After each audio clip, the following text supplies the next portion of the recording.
l'Antichrist, il va utiliser l'Église.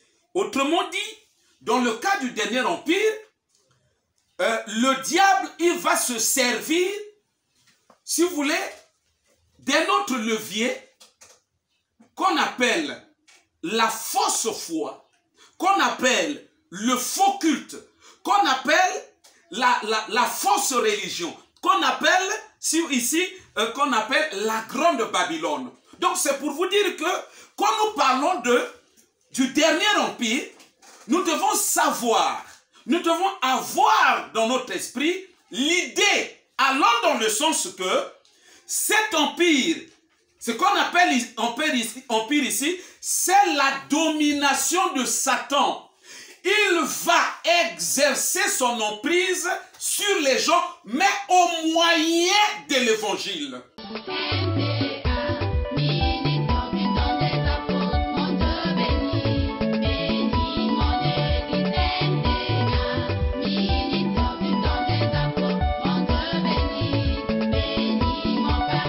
Nous entretenir autour d'un thème à caractère toujours eschatologique. Voilà un thème intitulé la grande Babylone. Nous voulons parler de la grande Babylone. Pour ce faire, très rapidement, comme on n'a plus assez du temps, nous allons prendre nos Bibles dans le livre dans le livre d'Apocalypse. Nous allons prendre nos Bibles dans le livre d'Apocalypse. Apocalypse chapitre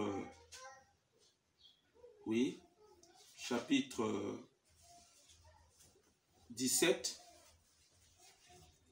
Chapitre 17. Chapitre 17. Et nous lisons à partir du verset 3. Il est écrit ce qui suit. Il me transporta en esprit dans un désert. Je vis une femme assise sur une bête écarlate, pleine de noms de blasphème, ayant 7 têtes et 10 cornes. Écoutez la suite. Cette femme était vêtue de pourpre et d'écarlate, et parée d'or, de pierres précieuses et de perles. Elle tenait dans sa main une coupe d'or remplie d'abominations, des impuretés de sa prostitution. Alléluia. Amen. Et si on peut continuer, nous sommes au verset 5. Sur son front était écrit un nom, un mystère. Voyez, donc des choses que nous allons aborder tout à l'heure, ayant trait à la femme, ce sont des choses qui sont de l'ordre d'un mystère, et tout comme aussi la femme elle-même, que nous voyons ici, ce n'est pas une réalité qui est vraie dans le sens physique, mais c'est une réalité qui est tout à fait aussi un mystère. On dit que sur son front était écrit un nom, un mystère. Babylone la grande, la mère des impudiques et des abominations de la terre. Je vis cette femme ivre du sang des saints et du sang des témoins de Jésus. En la voyant, je fus saisi d'un grand étonnement. Et l'ange me dit, pourquoi t'étonnes-tu? Je te dirai le mystère de la femme et de la bête qui la porte, qui a les 7 têtes et les 10 cornes. Alléluia. Amen. Alors, nous parlons de la grande Babylone, puisqu'on est pressé par le temps. Ici, selon la révélation que Dieu a donnée à Jean, eh bien, je crois que dans notre étude, on a déjà vu pas mal de choses. Et finalement, dans le cours des différentes révélations, des différentes images que Jean avait reçu, il lui a été donné de voir une femme dont la description est faite là où nous venons de lire. Alors, ce qui nous intéresse dans un premier temps,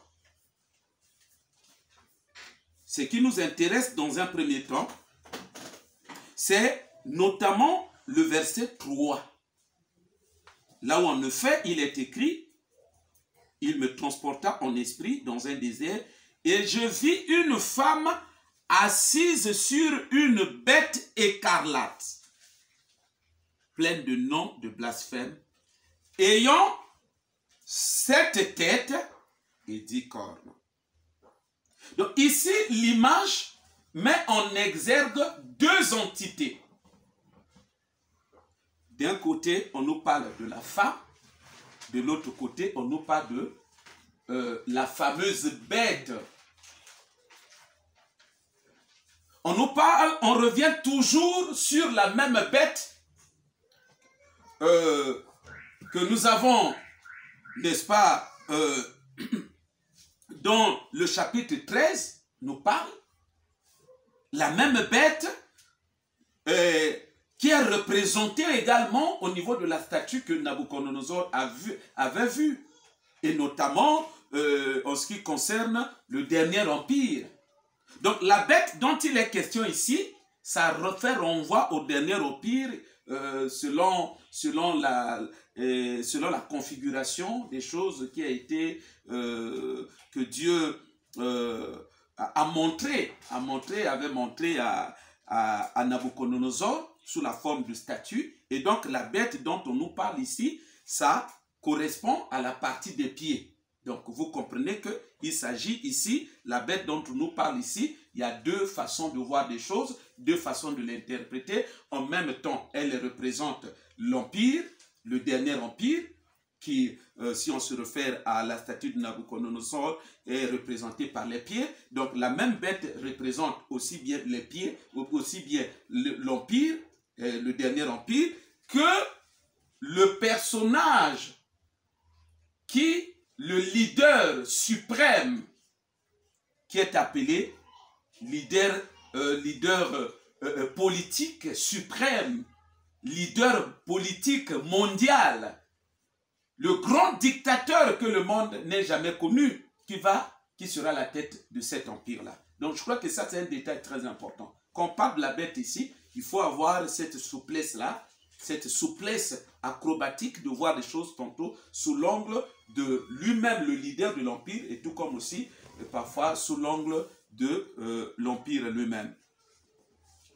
Dans tous les deux angles, lorsqu'on se transpose dans tel ou tel autre angle, je crois que la perspective, ça reste toujours de glaner ou de voir les choses, de se frayer un passage en termes d'enseignement, je crois bien spécifique. Donc ici, il nous est écrit que la femme était assise sur cette bête qui est l'Antichrist.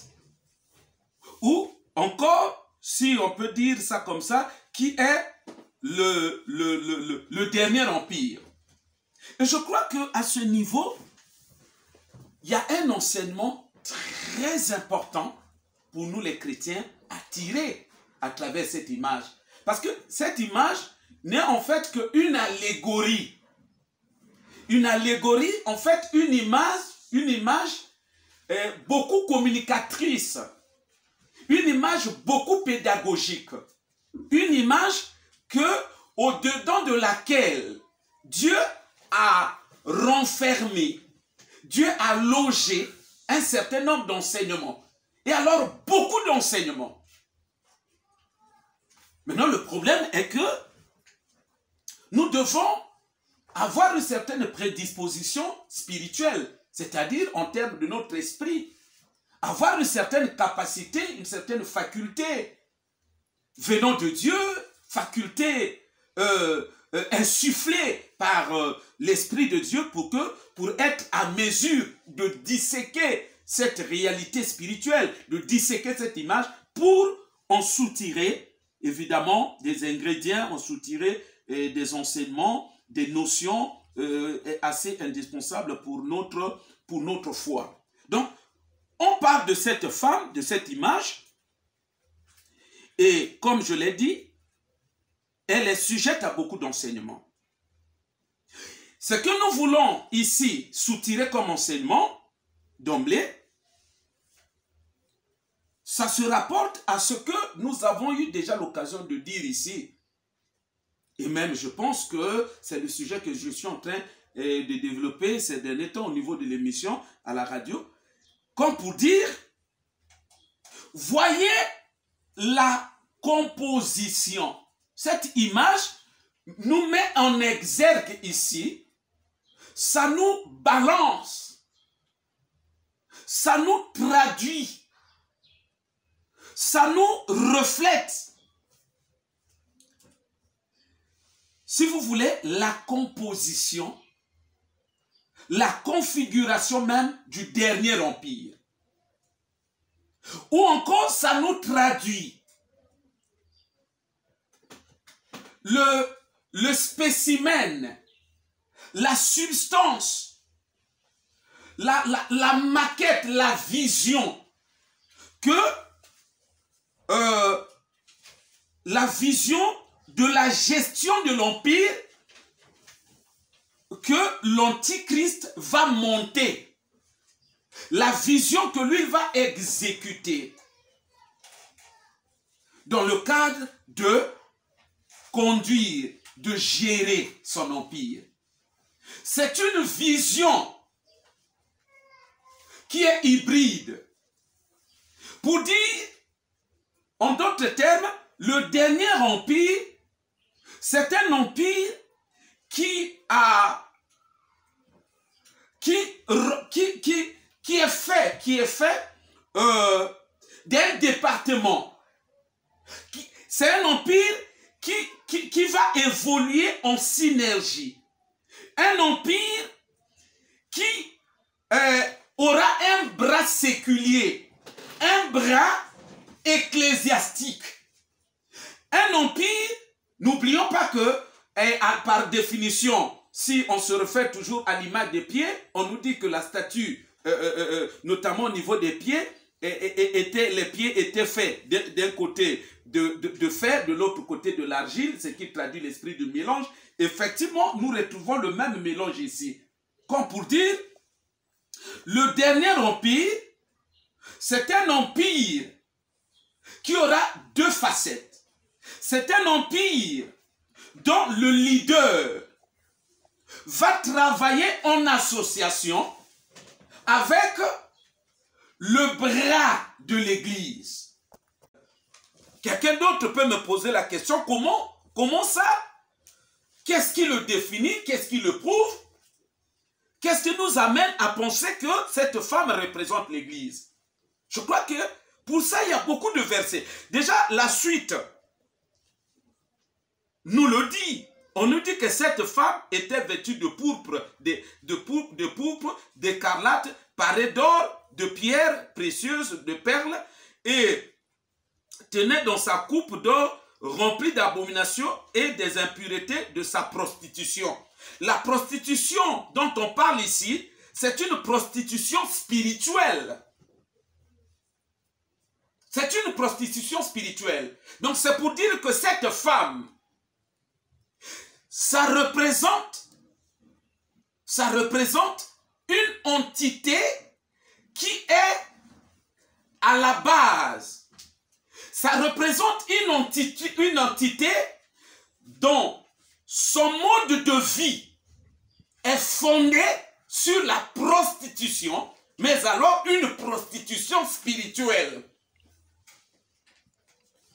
Et je crois que pour des bons lecteurs de la Bible, si vous repartez dans l'Ancien Testament, vous allez vous rendre compte que à chaque fois qu'Israël déconnait, à chaque fois Israël s'écartait de la voie de Dieu pour aller adorer d'autres dieux, Dieu, souvent, il se servait, sinon la Bible se sert souvent du terme prostitution.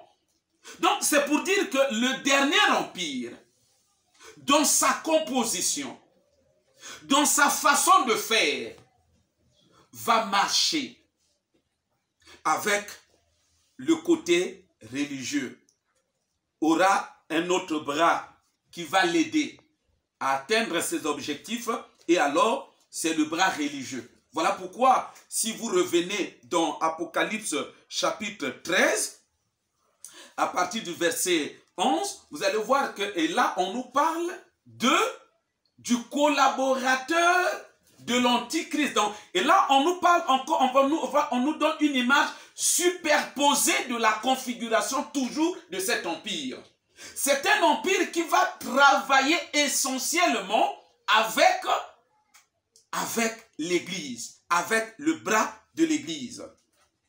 Mes frères et sœurs, oui, et ça, c'est quelque chose qui doit peut-être pas seulement nous étiqueter, mais nous, chrétiens, nous devons en être avertis que là, et comme je l'ai expliqué dans le cadre de nos sermons passés, nous l'avons dit que les empires sont les différentes facettes de la domination du diable, de l'emprise de Satan sur les hommes, pour ne pas dire sur la terre. Ce sont les différentes colorations, les différentes formes que le diable a utilisées, les différents systèmes que le diable a déployés pour exercer son emprise sur les hommes, exercer sa domination, pour gérer les hommes, pour gérer la terre.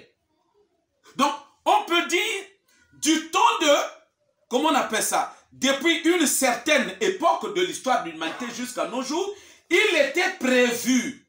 La prophétie, les saintes écritures nous enseignent que Dieu avait permis à ce que le diable puisse étendre sa domination ou puisse l'exercer à travers cet empire. Cet empire. Et donc,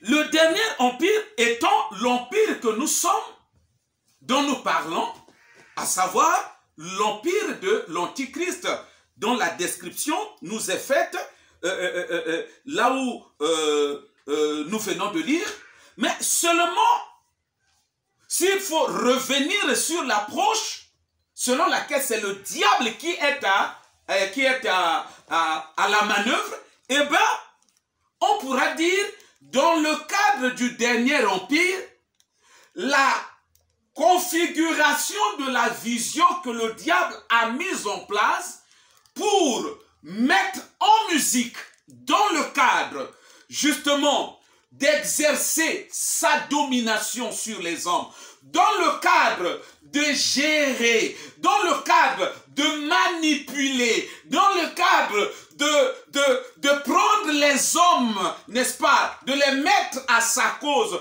dans le cadre de les embrigader pour les amener en enfer, le diable va s'appuyer, j'allais dire, il va utiliser deux leviers. Et ce sont ces deux leviers qui sont les composantes, justement, de cet empire. Ici, on nous parle de deux leviers. Le diable va certainement se servir du levier politique. Et c'est dans la politique que nous allons retrouver beaucoup de choses.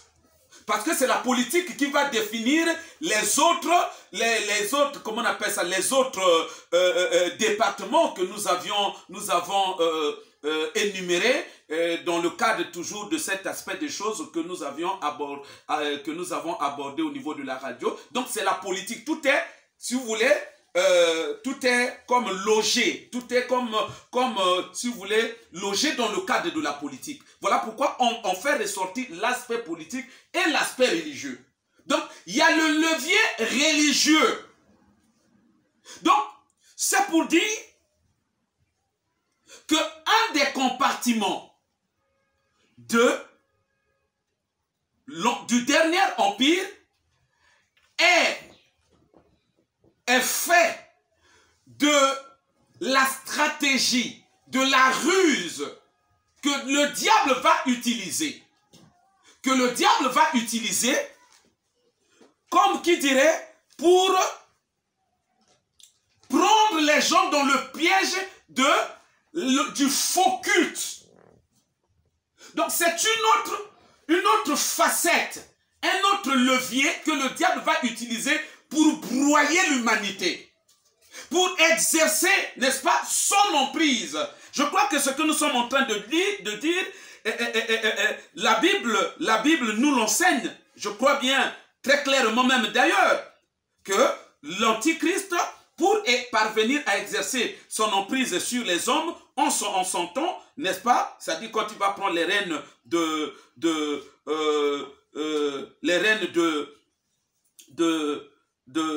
son empire, quand il va se manifester, eh bien, il va se servir de l'Église. Je crois que dans Apocalypse 13, le verset 11, on nous en parle. On dit, puis je vis monter de la mer, de la terre, une autre bête qui avait 10 cornes, semblable à celle qui avait 2 cornes, pardon, semblable à celle d'un agneau, et qui parlait comme un dragon. Ça veut dire que le faux prophète, ici on parle du faux prophète, c'est quelqu'un, c'est le premier collaborateur de l'Antichrist, et bien ça sera quelqu'un de religieux, et ici on nous présente son image, que c'est quelqu'un qui sera comme un agneau, c'est-à-dire qu'il va se déguiser dans les choses de Dieu, c'est quelqu'un qui va parler de la part de Dieu. L'agneau ici, c'est l'image, n'est-ce pas, de l'évangile. C'est quelqu'un qui va sous prétexte, il va parler de l'évangile, mais au fond, sa vraie identité, on nous dit qu'il parle comme un dragon. Donc, ça veut dire que c'est quelqu'un qui sera animé par le diable, mais il va parler, si vous voulez, au nom de l'évangile. Et quelle sera justement sa mission? La suite nous le dit. Au verset 12, on nous dit, elle exerçait toute l'autorité de la première bête en sa présence et elle faisait que toute la terre et ses habitants adoraient la première bête dont la blessure mortelle avait été guérie. Donc, vous voyez que c'est l'Antichrist, il va utiliser l'Église.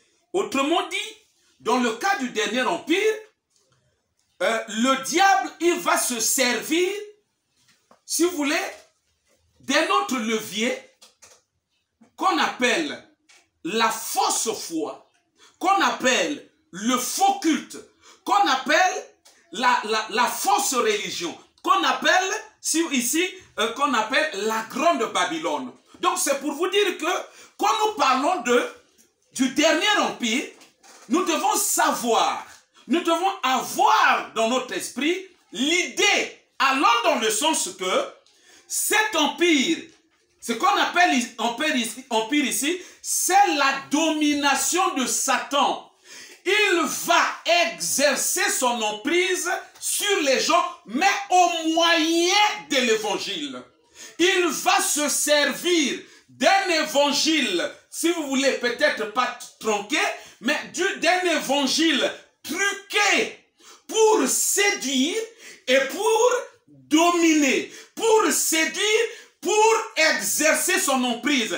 N'oublions pas que lorsque nous avons parlé de l'empire ici veut simplement dire que c'est un système que le diable, qu'il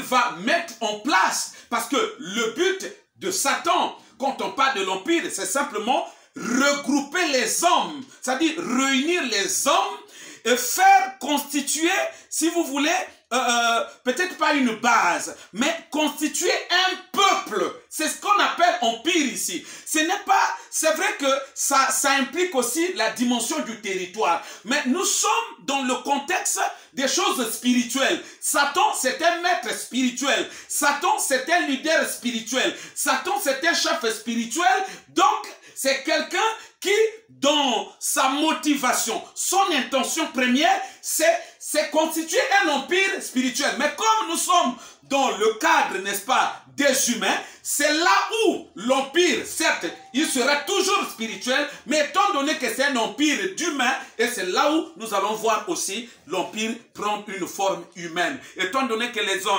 hommes vivent sur la terre, c'est là où nous allons voir également l'empire, n'est-ce pas, prendre une dimension aussi terrestre. Mais en réalité, l'empire de Satan consiste en des hommes qui, justement, des hommes que lui, il va, Église, soyons avertis sur ces choses, c'est très important. C'est-à-dire que pendant que nous, on s'embrouille, on ne s'efforce pas à chercher à comprendre comment se présentent exactement les choses, et ça profite au diable.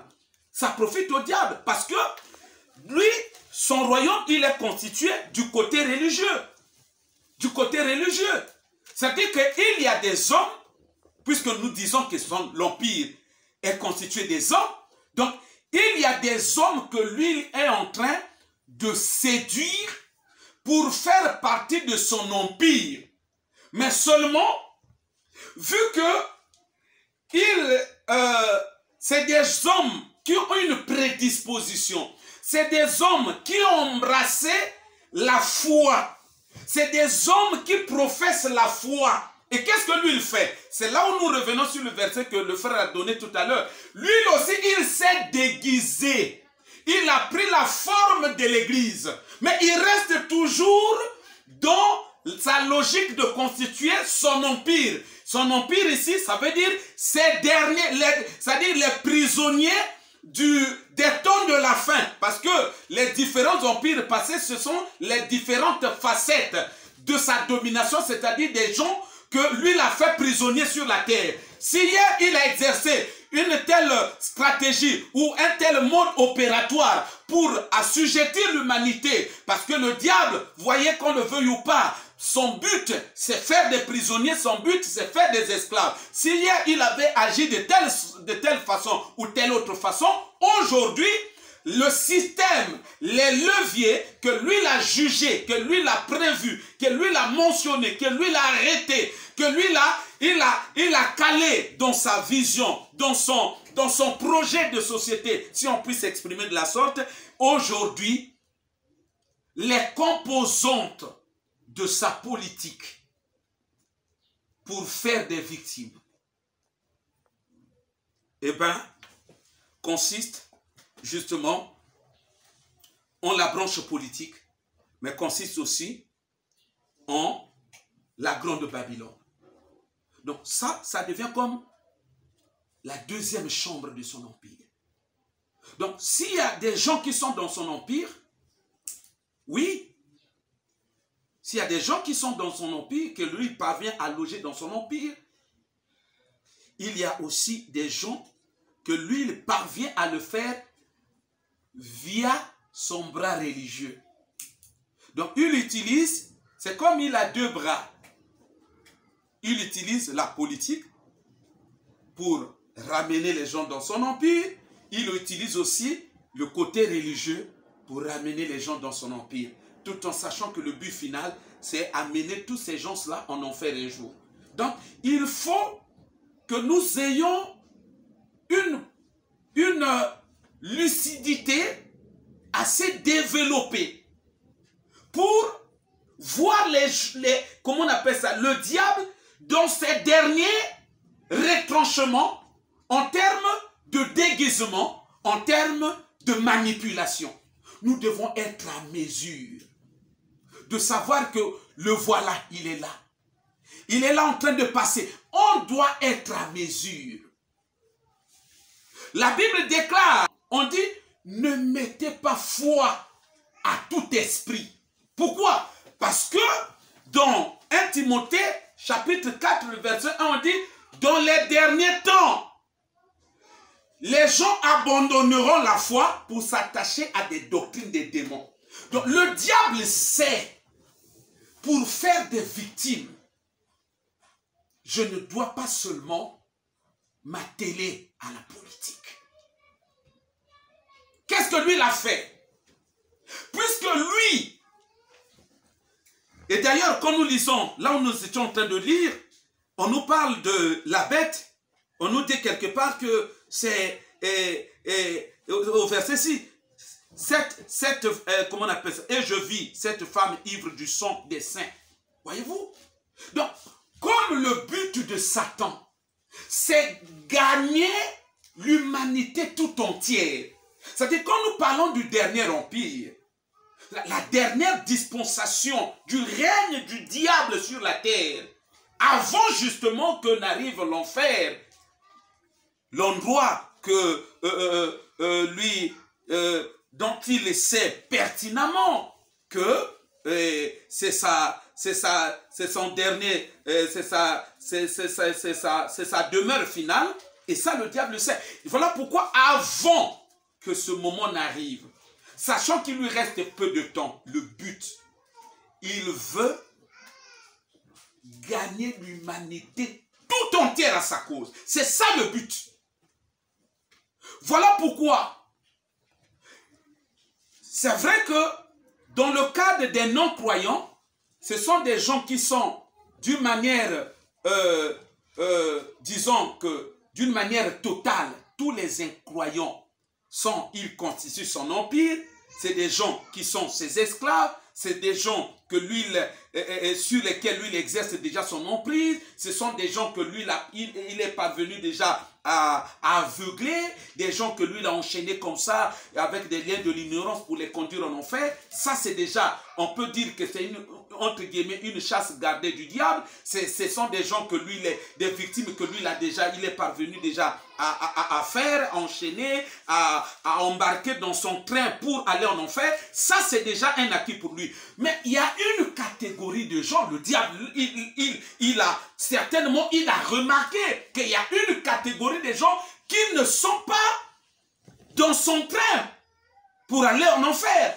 Il l'a remarqué, et ce sont des chrétiens. Maintenant, il a juste eu le temps de réfléchir. Qu'est-ce que je dois faire pour parvenir, n'est-ce pas, à mettre la main ou à récupérer, pour faire en sorte que ceux-là aussi, je puisse les aligner derrière moi. Mais comme ce sont des gens que lui ne parvient pas à dominer, sur lesquels il ne parvient pas à exercer son emprise simplement, au nom de leur foi, c'est comme ça que le diable a décidé d'infiltrer leur camp. C'est ça le grand problème. Si c'est un problème de guerre spirituelle, il a infiltré le camp adverse. Il a infiltré le camp opposé. Et je crois que ce sont des choses dans la Bible, on peut le lire. On peut le lire. 2 Thessaloniciens 2, 9. Il est écrit à l'impie que le Seigneur Jésus détruira par le souffle de sa bouche et qu'il anéantira par l'éclat de son avènement. L'apparition de cet impie se fera par la puissance de Satan. Ah, on revient sur ce que nous sommes en train de dire, que c'est Satan qui sera derrière là. C'est en fait, c'est toujours, c'est un problème un problème de loyauté à sa vision en fait. En fait, c'est le diable qui est toujours fidèle à sa vision de chercher à dominer l'humanité. Voilà pourquoi il va se servir simplement des hommes au-dedans desquels lui il va investir sa puissance. Il va, quand on parle de puissance, il faut voir justement un esprit que lui va y affecter pour, comme qui dirait, les animer. Mais au fond, c'est lui, le diable, qui est en train d'animer, si vous voulez, de diriger le monde. Et voilà pourquoi ici on dit que l'apparition de cet impie se fera par la puissance de Satan avec toutes sortes de miracles, de signes et de prodiges mensongers, avec toutes les séductions de l'iniquité. Toutes les séductions. C'est ce que le diable il a fait. Il s'est dit, comme il y a une catégorie de gens que lui ne parvient pas à racler, il ne parvient pas à les récupérer, qu'est-ce que lui il a fait? Il a infiltré maintenant notre camp. Et c'est là où il a envoyé, il a déployé des faux prophètes. Dans quel but? Dans le but que les faux prophètes, ils puissent, n'est-ce pas, séduire. Et ici, là où nous venons de lire, on nous parle justement de toutes sortes de séductions. Ça veut dire quoi? Ça veut dire le diable, dans le but de t'avoir à lui, de te faire échouer dans ta marche vers le salut, vers le royaume de Dieu, il faut attendre qu'il va déployer, je dis bien, d'après la Bible, toutes sortes de séductions. Toutes sortes de séductions. Pour que tu fasses, tu ailles où? Pour que tu fasses partie de la grande Babylone. Pour que tu fasses partie de son bras ecclésiastique. Pour que dans 2 Matthieu, tu deviennes également serviteur de son royaume, de son empire. Pour que tu sois également un des maillons de la chaîne qui va propager le faux évangile. Pour que tu sois, dans 2 Matthieu, précurseur du faux prophète. C'est pour dire simplement, Église, que tout ce que nous voyons aujourd'hui des faux prophètes, ce sont des gens qui travaillent pour le compte de l'Antichrist. Pour le compte de préparer l'avènement de cet empire, ou la manifestation de cet empire. Parce que, je l'ai dit la fois dernière, oui, pendant que la vraie Église, quand le Christ reviendra pour instaurer son royaume sur la terre, eh bien, alors que le Christ doit être reçu par son Église, qui ira en ce temps-là l'accueillir, si on peut dire les choses comme ça, dans les airs. Par le bien justement de l'enlèvement, les faux prophètes également sont en train de préparer cette femme-là. On revient sur là où nous avons lu, au chapitre 17, au chapitre 17, le verset 3, on dit que je vis une femme assise sur une bête écarlate. Écarlate, ça traduit simplement la royauté. Cette bête-là sera roi. Donc c'est pour dire que le roi là, quand il viendra, il y a aussi sa femme qui doit l'accueillir. Donc les faux prophètes, les vrais prophètes, si on puisse s'exprimer comme ça, pour faire renvoi aux vrais pasteurs, pendant qu'eux sont en train de préparer la vraie épouse pour aller recevoir un jour le vrai Christ en vue de l'instauration de son royaume, les faux prophètes sont en train de préparer la fausse église qui est la grande Babylone pour recevoir un jour le faux Christ qui est l'antichrist en vue de l'établissement de son royaume. Mes frères, les choses se passent avec une ruse terrible. La ruse, l'intelligence est très raffinée.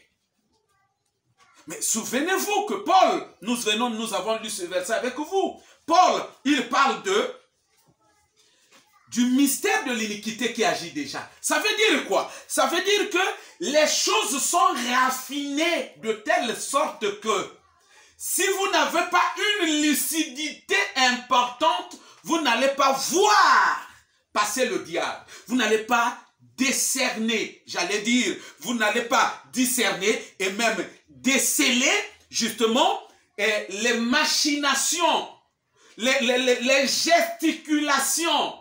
Vous n'allez pas voir, comment on appelle ça, la main du diable, la main entreprenante du diable dans cette entreprise-là. Vous n'allez rien voir. Et comme vous allez vous retrouver certainement dans la même situation qu'une catégorie de serviteurs dont le Christ nous a parlé, notamment dans le livre de Matthieu au chapitre 7, je crois que quand le Christ reviendra, beaucoup de gens vont retrouver dans, dans ce cas de figure. Et le Christ nous dit dans Matthieu 7, au verset 22, Matthieu 7, le verset 22, le Christ nous dit ce qui fut. Il dit, plusieurs me diront en ce jour-là, Seigneur, Seigneur, n'avons-nous pas prophétisé par ton nom? N'avons-nous pas chassé les démons par ton nom? Et n'avons-nous pas fait beaucoup de miracles par ton nom? Alors je leur dirai ouvertement, je ne vous ai jamais connu.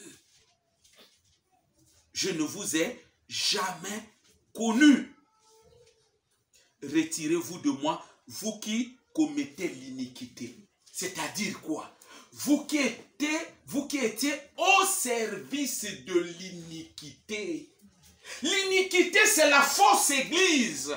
Autrement dit, quelqu'un d'autre peut me poser la question, alors comment, par quel mécanisme le diable va-t-il réussir à faire en sorte que les gens se retrouvent dans le cadre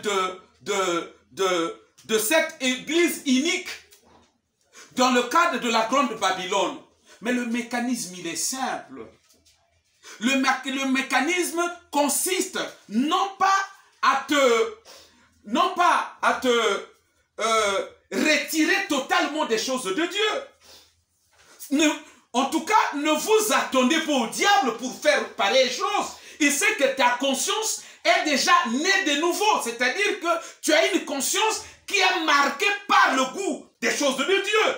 Le diable le sait. Il sait que c'est totalement impossible pour lui, dans une certaine mesure, et par rapport au cas de figure donné, de supprimer carrément et totalement. Il sait que ça sera impossible qu'il puisse, n'est-ce pas, supprimer totalement le goût de servir Dieu dans ton cœur, le goût pour toi de venir à l'église. Le diable sait que pareille chose ne va pas arriver, parce qu'en toi, il y a toujours, en quelque sorte, il y aura toujours ce désir-là, il y aura toujours cette culpabilité-là, il y aura toujours l'idée, tu vas toujours te gêner, tu vas toujours te bousculer dans ton fort intérieur. À chaque fois, tu te dis, mais comment je peux laisser les choses de Dieu, comment je peux laisser, n'est-ce pas, je peux arrêter de prier. Il sait que ta conscience va te déranger. Alors, qu'est-ce qu'il va faire? Il va simplement, certes, te laisser aller à l'église, mais lui, il va jouer église. Il va jouer simplement au niveau des bornes. Il va te pousser à aller au-delà de ce que Dieu t'interdit. Il va te pousser à l'iniquité. En un mot, il fera en sorte que ta chrétienté soit raccommodée à l'iniquité. Il va te pousser au mélange. On revient sur, n'est-ce pas, l'esprit du mélange qui caractérise les pieds de la statue. Il va te pousser à la chrétienté. Mais il fera en sorte que tu ne te limites pas à la doctrine pure. Il fera en sorte que tu ne te limites pas à la pureté. Il fera en sorte que tu ne restes pas authentique. Il va créer en toi aussi une certaine prédisposition, pour ne pas dire, il va te séduire. C'est-à-dire qu'il va te détourner. Il va détourner, n'est-ce pas, ta foi. De telle sorte que ça sera finalement une foi mélangée. Il va créer le mélange entre la pureté et l'iniquité. Il va créer le mélange entre la foi et l'iniquité. Certes que tu auras la foi, mais ça sera une foi, n'est-ce pas, pétrie à l'iniquité. Il va porter la marque de l'iniquité dans ta foi. Il va injecter cette marque de l'iniquité dans ta foi. Et tu seras en train de développer deux identités finalement. Tu seras là en train de présenter la chrétienté, en train toujours de servir Dieu, mais tout en ayant en toi l'esprit de l'iniquité. Et c'est ça, c'est que ces frères et sœurs, ces frères dont Matthieu 7 nous parle, c'est des gens, quand vous écoutez, vous analysez le sens de leur réclamation auprès du Seigneur, ça dénote la sincérité. Voyez-vous, ça dénote la sincérité. C'est des gens, ils réclament au Seigneur, ils posent leur réclamation au Seigneur avec beaucoup de sincérité. Ils n'hésitent pas sur l'instant. Ils sont sérieux. Ils disent, Seigneur, nous avons été tes serviteurs. Mais ce qu'eux, ils n'avaient pas su, c'est que pendant qu'ils étaient, entre guillemets, en train de servir Dieu, le diable avait injecté l'iniquité dans leur marche. l'iniquité, pour faire simple, l'iniquité n'est autre que le péché. Donc le diable ne va pas t'empêcher d'aller à l'église. Mais sauf que, bien sûr qu'il te permettra d'aller à l'église, mais ce que lui, il ne te permettra pas de faire, c'est de craindre Dieu. Il va anesthésier ta crainte de Dieu. Il fera en sorte que ta crainte de Dieu ne soit pas au beau fixe. Il va te pousser à adopter, à développer une chrétienté hybride qui est faite un peu de la crainte de Dieu et en même temps du péché. Et c'est là où l'apôtre Paul parle des chrétiens charnels. Mais charnel, si on peut s'attarder sur le terme. Mais c'est parce que nous, l'église d'aujourd'hui, nous n'avons pas le sens de l'interprétation, de la profondeur en ce qui concerne l'interprétation des données spirituelles. Mais quand on dit charnel, chrétien charnel, charnel, ça vient de la chair. Mais la chair, c'est quoi? La chair, c'est spirituellement parlant. Spirituellement parlant. C'est-à-dire en matière de décryptage ou d'appréciation des données spirituelles ou des données en spiritualité. Mais la chair, ce sont des ténèbres. La chair, c'est une sphère du royaume des ténèbres. Donc, quand quelqu'un est charnel, c'est là on revient sur ce que nous sommes en train de... Ce que je disais tout à l'heure. Ça veut dire quoi? Le diable va te pousser, certes te permettre d'aller à l'église, mais il va stimuler la chair, ta chair, de sorte que, en allant à l'église, oui, en faisant quand même une certaine preuve de crainte de Dieu, mais il va te pousser en même temps d'être charnel. Ça veut dire que, en devenant charnel, en étant charnel, c'est sa nature. La chair, quand Dieu a créé l'homme n'avait pas de chair. L'homme n'était pas charnel. La chair, c'est une création du diable. La chair, c'est une invention du diable. Qui ne le sait pas? Lisez très bien la Bible. La chair, c'est une entité. C'est quelque chose que le diable a créé. Si on peut dire les choses dans un certain jargon, on peut dire que la chair, c'est l'enfant du diable. C'est un peu comme la Bible dit que le diable, il est le père du mensonge. En d'autres termes, on dirait aussi, le diable est le père de la chair. La chair lui appartient. À quel moment l'homme est devenu charnel? Mais c'est après avoir quitté la présence de Dieu. Ça veut dire que être charnel, c'est synonyme de faire partie du royaume du diable. Être charnel, ça veut dire que c'est synonyme d'être sous l'emprise, n'est-ce pas, de la présence du diable. Être charnel, c'est synonyme d'être dominé. Être charnel, c'est synonyme d'être cloîtré, n'est-ce pas, cloîtré dans le royaume du diable, parce que le royaume du diable est représenté par la chair. Donc, être dans le royaume de Dieu et en même temps être charnel, ça veut simplement dire que, vous priez, vous servez Dieu tout en étant dans le royaume du diable, tout en ayant la marque du diable, tout en portant en vous la sémence du diable, tout en ayant en vous la marque d'appartenance au diable. Les choses sont extrêmement sérieuses. Le diable va faire en sorte que tu te charges de l'iniquité. Oui, que tu te charges de l'iniquité. Et ces choses, nous devons extrêmement les prendre au sérieux. Nous devons extrêmement les prendre au sérieux parce que ça fait partie des stratégies du diable dans le cadre du dernier empire. Il y a un paquet de gens que lui, il va ramener en enfer. Il va emmener en enfer mais il va se servir de leur crédulité, c'est-à-dire de leur foi. Puisque, c'est-à-dire au départ, ce n'est pas lui qui va créer ta foi. Tu auras la foi, certes une foi sincère dans les choses de Dieu, mais lui, il viendra simplement falsifier les choses.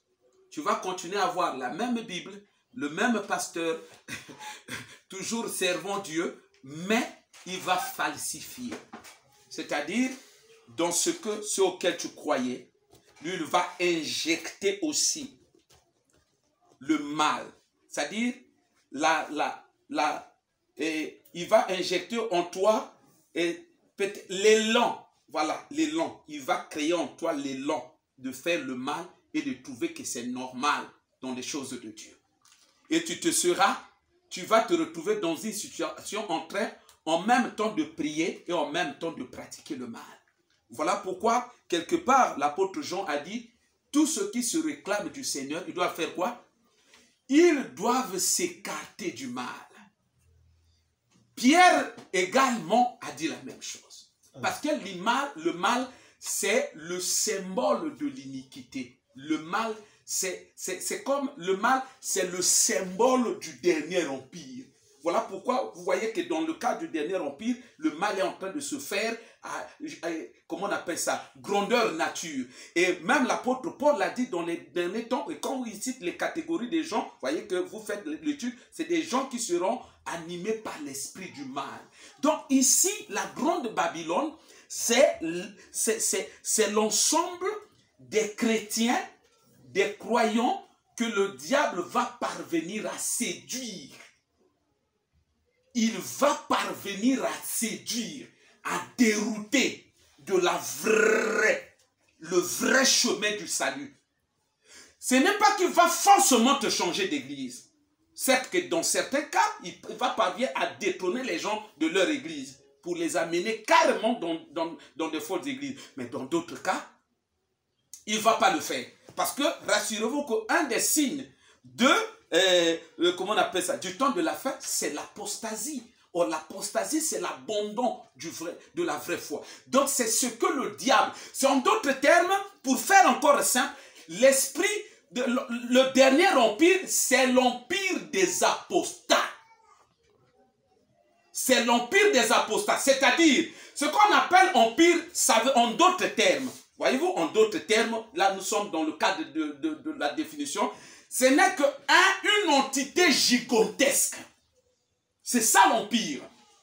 Donc, ça veut dire que c'est un empire, pourquoi? Parce qu'en RDC, il va parvenir à faire des victimes dans ce sens-là, et au Gabon, il le fera, en France. Donc, les chrétiens, les faux croyants, des gens que lui va séduire partout, voyez-vous, quand vous les rassemblez, du coup, ça forme un empire. Donc, le dernier empire, c'est l'empire des apostats. C'est que vous entendez, vous voyez, vous lisez ici par la grande Babylone, ce n'est que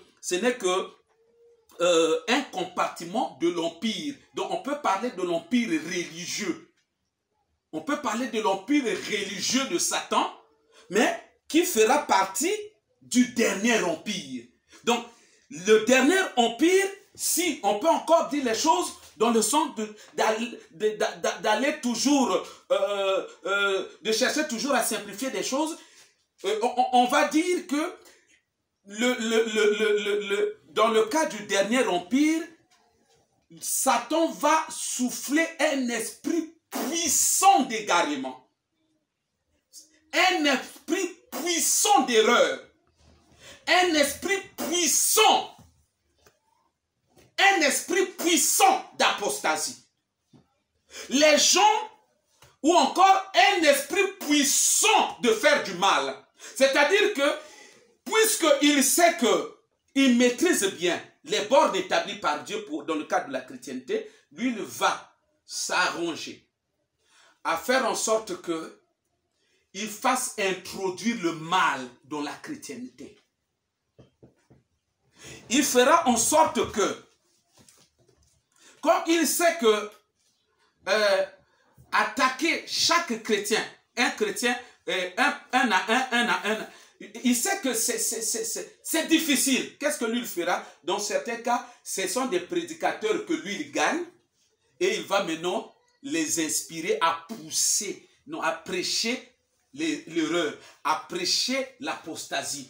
De telle sorte que par la prédication, maintenant, il va faire rapidement beaucoup de foule. Donc, l'esprit du dernier temps, du dernier empire, l'un des bras que le diable va utiliser pour constituer massivement son empire, ça sera un bras, le bras de la fausse prédication, le bras de l'apostasie. Il va amener beaucoup de gens à l'apostasie. Il va amener beaucoup de gens à prier, mais tout en étant dans l'iniquité, c'est-à-dire à continuer à pratiquer l'autre là. Donc, la grande Babylone ici, au-delà que à la fin des temps, quand le règne de l'Antichrist sera là, eh bien, en ce moment, la grande Babylone sera une entité physique. On pourra situer la grande Babylone. On pourra voir la grande Babylone. On pourra justement voir l'organisation de la grande Babylone. Ça sera une structure œcuménique. Mais pour l'heure, la grande Babylone dont on parle ici, c'est un esprit. C'est un esprit. Pour vous en convaincre, on va lire avec vous. Apocalypse 17. Donc là où nous étions, on va quitter le bas pour monter vers le premier verset. 17, à partir du verset 1 au verset 2. 1 au verset 2, il est écrit, « Puis, un des 7 anges qui tenait les 7 coupes vint, et il m'adressa la parole en disant, « Viens, je te montrerai le jugement de la grande prostituée qui est assise sur les grandes eaux. » Voyez-vous? Et on parle de la prostituée qui est assise sur les grandes eaux. Ça veut dire quoi? Les eaux, ce sont des nations. Ce sont les eaux. Les eaux que vous voyez ici, ce sont les hommes. Donc, voyez, cet empire qui sera matériel, aujourd'hui, dans le cadre de la révélation, on nous représente que c'est un esprit géant qui est assis sur les eaux. C'est-à-dire, c'est un esprit qui va dominer les nations. Ce n'est pas pour rien. Oh, mes frères, on a quand même le souci là de chercher à faire parler la Bible pour que les choses soient bibliquement précises. 1 Timothée, chapitre 4. Timothée, chapitre 4. On va lire dans Timothée, chapitre 4. L'Esprit dit expressément, dans les derniers temps,